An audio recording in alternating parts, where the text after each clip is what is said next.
De empezar, os recomiendo que os suscribáis si os gusta este tipo de contenido y que le deis like al vídeo. Pero si no es así, le podéis dar dislike y dejar un insulto ahí abajo que yo no os lo voy a borrar. Lo que sí que os voy a decir es que no donéis dinero jamás a ningún tipo de youtuber. Ya se gana dinero por la publicidad en los vídeos. De manera que no os engatusen diciendo que necesitan un superchat o un bizum, dárselo a una asociación en lugar de a gente que no lo necesita. Dicho esto, vamos a comenzar con la primera de las relaciones del rey Carlos, que es profundamente perturbadora. Jimmy Savile. Jimmy Savile no era un personaje oscuro que operaba en los márgenes, era exactamente lo contrario. Durante décadas era la figura más famosa de la televisión británica, una celebridad absoluta en la BBC, un rostro constante en televisión, alguien que parecía formar parte del paisaje institucional del país. Era filántropo, recaudador de fondos, habitual en hospitales y centros benéficos, y esta era la imagen pública. Pero detrás de esta fachada se escondía una realidad mucho más turbia.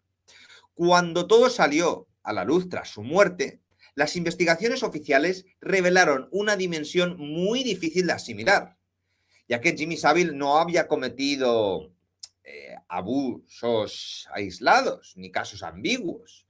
Durante más de 5 décadas, desde los años 50 hasta el 2009, utilizó su fama, su acceso y su posición para abusar de manera íntima a un montón de mujeres de forma sistemática.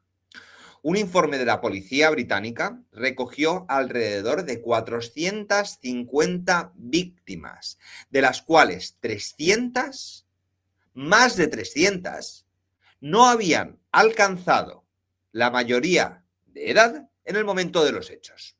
Así que no estamos hablando de un perfil pequeño, menor, prácticamente desconocido en el país. Las propias autoridades lo han definido como depredador, sin precedentes en el Reino Unido. Más de 200 delitos potenciales, incluyendo 34 agresiones de corte íntimo muy graves. Y todo esto documentado. Otros estudios han elevado la cifra a más de 500 víctimas, con casos que incluían niños extremadamente pequeños. Algunos ni siquiera habían cumplido los 3 años. Su forma de actuar era tan simple como aterradora. Savile se movía en lugares donde nadie sospechaba. Orfanatos, hospitales, centros juveniles de detención, programas de televisión. Tenía acceso libre a todas las instituciones públicas, al menos 13 hospitales y múltiples centros del sistema sanitario público británico, donde cometió abuso tras abuso. Su fama le daba algo más poderoso que cualquier coartada: impunidad. Nadie quería cuestionar a alguien tan visible, tan bien conectado, tan aparentemente intocable. Lo más inquietante es que no se escondía, que estaba, como le verán las investigaciones, oculto a plena vista, utilizando su celebridad para acercarse a víctimas vulnerables que no tenían ningún tipo de control. Hubo rumores, comentarios, sospechas, pero durante años absolutamente nada cambió.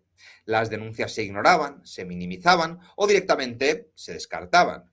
Algunas incluso llegaron a ser ridiculizadas o no creídas cuando intentaron hablar. Savile entendía perfectamente cómo funcionaba el sistema. Cuanto más visible, más protegido. Sabía que su figura benéfica de haber ayudado a tantísimas asociaciones le abría puertas que nadie más podía cruzar. Si tú eres la persona que más dinero ha donado a un hospital, en ese hospital te van a tratar como si fueras un rey. Y así construyó una red de acceso constantes a los más vulnerables, actuando con una libertad que a día de hoy resulta completamente incomprensible. Cuando finalmente se destapó todo, el impacto era devastador, no solo por la magnitud, sino por lo que revelaba sobre las instituciones que lo rodeaban. Durante décadas, a pesar de haber habido denuncias, Savile no fue frenado, fue tolerado, ignorado o directamente protegido por la inacción de quienes estaban a su alrededor. Que no era un intruso en el sistema, vamos, que lo que era parte de él. Y es precisamente en este momento donde la situación se vuelve todavía más incómoda, porque Savile no solo tenía acceso a hospitales o a la televisión, sino también tenía acceso a los niveles más altos del poder británico. Y entre esas conexiones aparece el entonces príncipe de Gales y hoy rey Carlos III, Charles III. Ahora bien, hay que separar lo demostrado de lo insinuado. Lo demostrado es que el rey Carlos, o entonces príncipe, y Savile eran muy buenos amigos. El tema es que no se puede demostrar que él supiera de esto. Lo que sí, seguramente se habría enterado, es que mucha gente le estaba acusando de ello. Las informaciones que más les conecta son las cartas y el documental de 2023 que subrayan precisamente eso, que la relación ha sido más que documentada entre ambas personas. No surgió de la nada por un documental sensacionalista, ya que en 2012, cuando explotó el escándalo Savile, la prensa británica estaba construyendo que el vínculo con el entonces príncipe venía desde hace mucho más años, desde los años 70, y que ambos habían estado conectados por trabajos y actos benéficos vinculados a la discapacidad y al deporte adaptado. Clarence House defendió entonces esa línea, que la relación derivaba de intereses benéficos compartidos. El problema es que esa explicación se queda pequeña cuando empiezan a aparecer visitas, favores, invitaciones y cartas que van mucho más allá de eventos solidarios. Ya en las necrológicas de 2011, antes de que el mito Savile se desplomara por completo, se hablaba de él como alguien que jugaba al bufón de la corte en reuniones de la familia real y que había actuado como intermediario entre Carlos y Diana. Esto no prueba cada detalle posterior, pero lo que sí que prueba es que Savile formaba parte del relato público de Carlos incluso antes de la caída del primero. Y eso es precisamente lo más siniestro de todo este asunto. Estaba tan integrado en el círculo real que su proximidad a la corona podía contarse casi como una medalla. En 2012 aparecieron testimonios particularmente incómodos sobre la conducta de Savile en el Palacio, residencia oficial de Carlos. Dicky Arbiter, que era un ex alto asistente de prensa real, dijo que el comportamiento de Savile generaba preocupación y sospecha, y describió cómo saludaba a las jóvenes empleadas pasando los labios por sus brazos.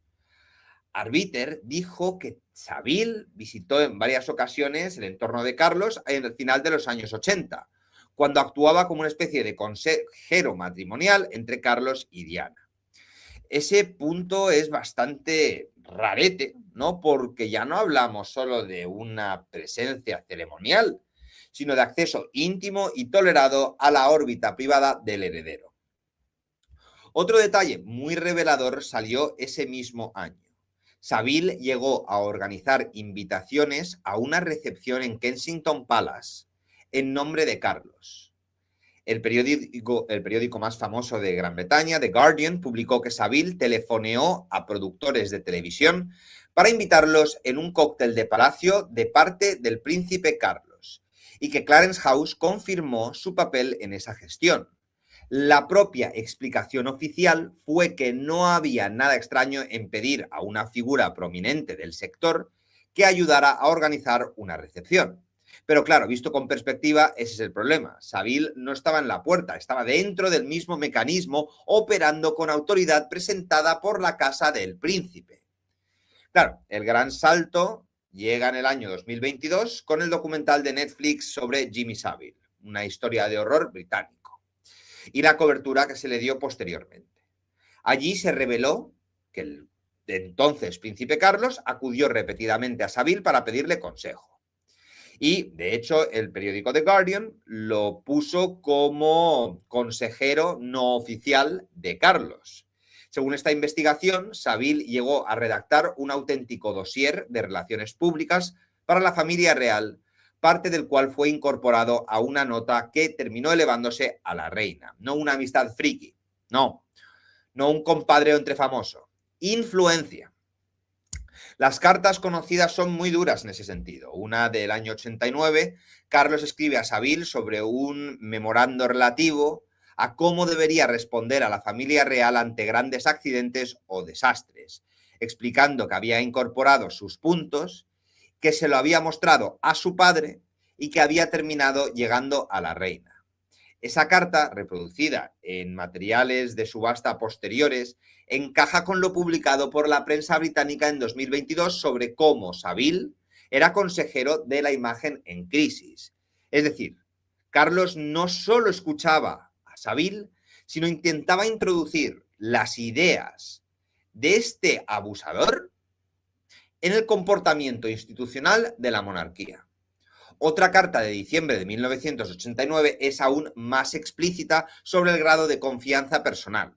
Carlos pregunta a Saville si estaría dispuesto a reunirse con quién. Con Sarah Ferguson. ¿Quién es Sarah Ferguson? Bueno, pues la de Andrew, ¿no? La duquesa de York. Le dijo además que sería una ayuda extremadamente grande. Y remata además con una frase demoledora, que ella podría beneficiarse de su sentido común. Y esto no es un trato superficial. Esto es que estás confiando en una persona que ha hecho lo peor de lo peor a tantísima gente que se ocupe de asuntos del palacio. ¿Esto prueba que lo conociera? No, pero sí que prueba que era parte del ecosistema. Y una cosa os diré, es que los reales, la realeza, tiene completamente controlada a todas las personas que existen en su círculo. Lo que pasa es que con la fama que tenía Jimmy, era muy difícil que la gente en vida acabara estableciendo lo que realmente era este degenerado. En otra misiva publicada en la cobertura de 2022, Carlos le dice que es muy bueno entendiendo qué hace a la gente operar, o qué motivaciones tiene, y que es maravillosamente escéptico y práctico. Le dice que es un tío que sabe lo que está pasando. Y todo este lenguaje importa muchísimo, porque no es el tono con el que uno trata a un conocido molesto al que hay que soportar. Es alguien que valora el juicio del otro, que valora la opinión que tiene y que se deja influenciar a él y a su círculo a través de lo que tiene que decir. La documentación que se ha ido recogiendo entre las subastas de 2023 y 2024 recoge esa sensación de familiaridad constante. Un lote recogía una carta de 1998 diciendo: con cariño, como siempre, desde Carlos, en la que agradecía un regalo de cumpleaños y decía que había merecido la pena llegar a los 50 solo para recibir tan maravilloso regalo. Otra pieza vendida incluía el famoso intercambio sobre el manual de respuestas a desastres. Que estas cartas hayan reaparecido comercialmente no convierte por sí mismo cada interpretación en la verdad absoluta, hay que decirlo, pero sí añade material físico que encaja con el resto del relato: afecto, confianza y continuidad. También hay un rastro de cercanía personal en el año 99, en el que el mismo periódico The Guardian informó que Carlos aceptó una invitación a una cena privada en casa de Saville, en su ciudad, y que después envió una tarjeta navideña para él y para sus chicas escocesas. Esa información es importante porque desmonta cualquier intento de presentar la relación como algo estrictamente profesional o benéfico o ya extinguido aparte de los 80. Estamos ya en el año 1999 y sigue habiendo intimidad suficiente como para ir a su casa y mandar mensajes cariñosos. Sobre el famoso argumento defensivo de Clarence House, las versiones publicadas coinciden en 2 puntos. Que Carlos podría haber no sabido de lo que se estaba dedicando Jimmy Savile y que el contacto habría cesado en 1999. Este matiz sería relevante, aun concediendo que no supiera nada de los crímenes del otro. Lo que queda intacto es la evidencia de una relación prolongada hasta muy tarde y de una confianza injustificable alta en un personaje que, según varios testimonios, ya despertaba incomodidad en su entorno. El problema político no es solo sabía o no sabía, sino por qué un heredero al trono convirtió a este señor de la cultura, del entretenimiento, en un confidente, en un consejero y en un peón o en un alfil casi muy útil dentro del ecosistema de la realeza. Y aquí está el núcleo duro del asunto. Con Savile pasa algo que se repite demasiadas veces en la historia de la monarquía británica. La institución no necesita necesariamente compartir los crímenes de ciertos individuos para quedar retratada. Le basta sentirse cómoda mientras resulten útiles, entretenidos o incluso funcionales a su imagen. Savile servía para recaudar dinero, abrir puertas, hacer favores, hablar con franqueza, organizar eventos, moverse entre famosos y dar esa falsa impresión del hombre del pueblo con acceso al palacio. Para una institución obsesionada con parecer cercana sin dejar de ser inaccesible, un personaje así resultaba tentador. Y allí es donde Carlos quedaría moralmente desnudo. Lo más prudente, por honestidad, es afirmar que no está aprobado. Pero yo voy a dar mi opinión igualmente. Y si me van a denunciar, que me denuncien. Porque ya ha llegado el caso, ¿qué me importa? Yo pienso que Carlos era plenamente consciente de todo a lo que se estaba dedicando Jimmy Savile. ¿Y por qué digo esto? Número uno, lo conocía de muchísimas veces, de manera que ya tenía que haber visto los comportamientos que se le han adjudicado a este pedazo de enfermo en toda su historia en el mundo del entretenimiento, por lo que él lo vio con sus propios ojos. Número dos, la familia real no deja que cualquiera se empiece a relacionar con ellos. La familia real siempre está operado a través de los servicios secretos. En España son el CNI, que les hacen todo lo que les pueda permitir, incluso aceptar chantajes, como hemos visto en el caso de Juan Carlos y Bárbara Rey. Y en Inglaterra o en el Reino Unido es el MIB 7, ¿no? Que se dedican a sacar absolutamente toda la basura de la gente que entra y sale para poder exponerla o para poder protegerla. Me vas a decir que los servicios secretos británicos, que son los que más presupuesto tiene de toda Europa, nunca se dio cuenta de todo lo que se estaba dedicando este señor. No me lo creo. Creo que Carlos era plenamente consciente y que le daba igual, porque Jimmy Savile era amado por absolutamente todo el mundo y a él le interesaba, en un momento de decadencia de la Casa Real, tener esta conexión.